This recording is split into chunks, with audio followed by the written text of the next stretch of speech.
Sumabak na sa kanyang kauna-unahang sexy pictorial si Christine Reyes. Bagamat kabado, puring-puri pa rin ang staff ng isang men's magazine si Christine. Makikika kay Nelson Canlas, exclusive. Eksklusibong naimbitahan ng GMA News sa kauna-unahang pictorial ni Christine Reyes para sa August issue ng FHM Philippines. Sobrang sexy ang pictorial. Nakatupi si Christine at ayon sa kanya, ito raw ang nagbibigay ng matinding kabog sa kanyang dibdib. Eto, kinakabahan ako. And actually, hindi ako nakatulog talaga. Dahil, hindi ko alam parang para sa akin, big day to. Constant reassurance na aalagaan siya sa pictorial at lalabas na siya yung pinakamagandang babae sa buwan ng Agosto. Ayon sa team ng FHM Philippines, perfect daw si Christine para maging cover girl.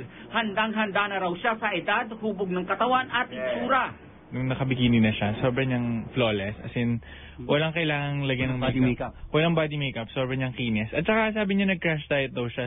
Umpisa pa lang raw ito para sa young star. Marami pa raw siyang planong gawin sa paglakad ng panahon. Basta, alam ko naman daw yung kung ano yung mga tama, mali, or mga medyo bastos, or bahala na raw ako. Kaya ko na yun.